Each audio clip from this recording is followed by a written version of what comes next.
ಕಾವೇರಿ ಕರ್ನಾಟಕದ ಜೀವನದಿ.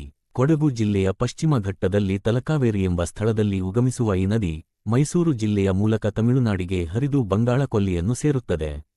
ಮುಖ್ಯವಾಗಿ ದಕ್ಷಿಣ ಪೂರ್ವ ದಿಶೆಯಲ್ಲಿ ಹರಿಯುವ ಈ ನದಿಯ ಪಥ ಸುಮಾರು 765 ಕಿಲೋಮೀಟರ್ಗಳಷ್ಟು ಉದ್ದವಾಗಿದೆ. ಉಗಮ ತಲಕಾವೇರಿ, ಕೊನೆ ಬಂಗಾಳ ಕೊಲ್ಲಿ. ಮೂಲಕ ಹರಿಯುವ ದೇಶಗಳು ಭಾರತ, ಕರ್ನಾಟಕ ಮತ್ತು ತಮಿಳುನಾಡು. ಉದ್ದ 765 ಕಿ.ಮೀ. ಜಲಾನಯನ ಪ್ರದೇಶ 81,155 ಚದುರ ಕಿ.ಮೀ. ತುಲಾ ಸಂಕ್ರಮಣ ತಲಕಾವೇರಿಯ ತೀರ್ಥೋದ್ಭವ. ಸೂರ್ಯನು ತುಲಾ ರಾಶಿಯನ್ನು ಪ್ರವೇಶಿಸುವ ದಿನವನ್ನು ತುಲಾ ಸಂಕ್ರಮಣವೆಂದು ಕರೆಯುತ್ತಾರೆ. ಈ ಶುಭ ದಿನವು ಸಾಧಾರಣವಾಗಿ ಆಂಗ್ಲದ ಅಕ್ಟೋಬರ್ ತಿಂಗಳಿನ 17ನೇ ದಿನಾಂಕದಂದು ಬರುತ್ತದೆ. ಈ ಪುಣ್ಯ ದಿನದಂದು ಗಂಗೆಯೇ ಮೊದಲಾದ 6 ಪವಿತ್ರ ನದಿಗಳು ಕಾವೇರಿಯಲ್ಲಿ ಬಂದು ಸೇರುತ್ತವೆಂಬ ನಂಬಿಕೆಯಿದೆ. ಇದಕ್ಕೆ ಸಾಕ್ಷಿಯೆಂಬಂತೆ ಪ್ರತಿ ವರ್ಷವೂ ತುಲಾ ಸಂಕ್ರಮಣದ ದಿನ ನಿರ್ಧಾರಿತ ಲಗ್ನ ಹಾಗೂ ಮುಹೂರ್ತದಲ್ಲಿ ತಲಕಾವೇರಿಯ ಜ್ಯೋತಿ ಮಂಟಪದ ಮುಂದಿರುವ ಕುಂಡದಲ್ಲಿ ನೀರಿನ ಬುಗ್ಗೆ 3 ಬಾರಿ ಬರುತ್ತದೆ. ಇದನ್ನೇ ತೀರ್ಥೋದ್ಭವವೆಂದು ಕರೆಯಲಾಗುತ್ತದೆ. ಈ ಬುಗ್ಗೆಯಲ್ಲಿ ಮಿಕ್ಕ 6 ಪುಣ್ಯ ನದಿಗಳು ಅಂದರೆ ಗಂಗೆ, ಯಮುನೆ, ಗೋದಾವರಿ, ಸರಸ್ವತಿ, ನರ್ಮದೆ ಮತ್ತು ಸಿಂಧು ಅಂತರ್ವಾಹಿನಿಯಾಗಿ ಬಂದು ಕಾವೇರಿಯನ್ನು ಸೇರಿ ತಾವು ಮನುಷ್ಯರನ್ನು ತೊಳೆದು ಪ್ರಾಪ್ತಿ ಮಾಡಿಕೊಂಡ ಕರ್ಮಗಳನ್ನು ಕಳೆದುಕೊಳ್ಳುತ್ತಾರೆಂಬ ಪ್ರತೀತಿಯಿದೆ. ಕೊಡವರಿಗೆ ಕಾವೇರಿಯೇ ಕುಲದೈವ. ಹಾಗಾಗಿ ಅವರಿಗೆ ತೀರ್ಥೋದ್ಭವವು ಸಂಭ್ರಮ ಸಡಗರದಿಂದ ಆಚರಿಸುವ ಪ್ರಮುಖ ಹಬ್ಬ ಹಾಗೂ ಧಾರ್ಮಿಕ ಆಚರಣೆಯಾಗಿದೆ. ತೀರ್ಥೋದ್ಭವದ ದಿನ ತಲಕಾವೇರಿಯಲ್ಲಿ ಮೀಯುವುದರಿಂದ ಸಕಲ ಪಾಪಗಳು ಪರಿಹಾರವಾಗುತ್ತವೆ ಎಂದು ಭಕ್ತರ ದೃಢ ನಂಬಿಕೆ.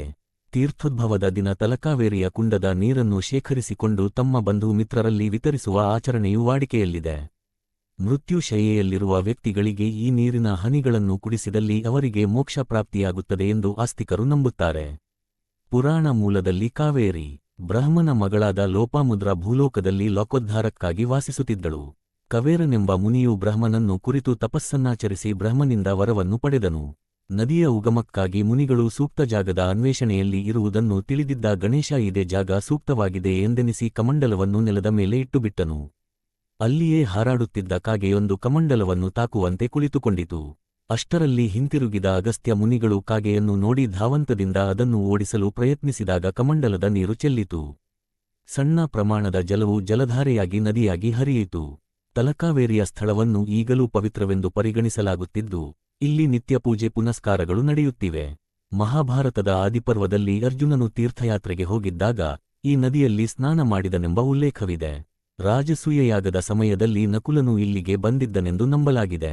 ಅಗಸ್ತ್ಯ ಮಹಾಮುನಿಯು ಲೋಪಾಮುದ್ರೆಯನ್ನು ಮದುವೆಯಾಗುವ ಇಚ್ಛೆಯನ್ನು ವ್ಯಕ್ತಪಡಿಸುತ್ತಾನೆ. ಅದಕ್ಕೆ ಲೋಪಾಮುದ್ರೆ ಮೊದಲು ನಿರಾಕರಿಸುತ್ತಾಳೆ. ಕರ್ನಾಟಕದಲ್ಲಿ ಕಾವೇರಿ. ಕರ್ನಾಟಕದಲ್ಲಿ ಕಾವೇರಿ ನದಿಗೆ 12 ಜಲಾಶಯ ಮತ್ತು ಅಣೆಕಟ್ಟುಗಳಿವೆ. ಈ ಎಲ್ಲ ಅಣೆಕಟ್ಟುಗಳ ಮುಖ್ಯೋದ್ದೇಶ ನೀರಾವರಿ. ಮಡದಕಟ್ಟೆಯ ಬಳಿ ಇರುವ ಅಣೆಕಟ್ಟಿನಿಂದ ಹೊರಡುವ ಕಾಲುವೆ 72 ಮೈಲಿಗಳಷ್ಟು ಉದ್ದವಿದ್ದು 10,000 ಎಕರೆಗಳ ಪ್ರದೇಶಕ್ಕೆ ನೀರಾವರಿ ಸೌಲಭ್ಯವನ್ನು ಒದಗಿಸುತ್ತದೆ. ಇದೇ ಕಾಲುವೆ ಮೈಸೂರು ನಗರಕ್ಕೆ ಕುಡಿಯುವ ನೀರಿನ ಸೌಲಭ್ಯವನ್ನು ಭಾಗಶಃ ಒದಗಿಸುತ್ತದೆ. ಶ್ರೀರಂಗಪಟ್ಟಣದ ಬಳಿ ಇರುವ ಬಂಗಾರ ದೊಡ್ಡಿ ನಾಲೆ ಮೈಸೂರಿನ ಒಡೆಯರ್ ರಾಜಮನೆತನದ ರಣಧೀರ ಕಂಠೀರವ ಕಟ್ಟಿಸಿದ್ದು.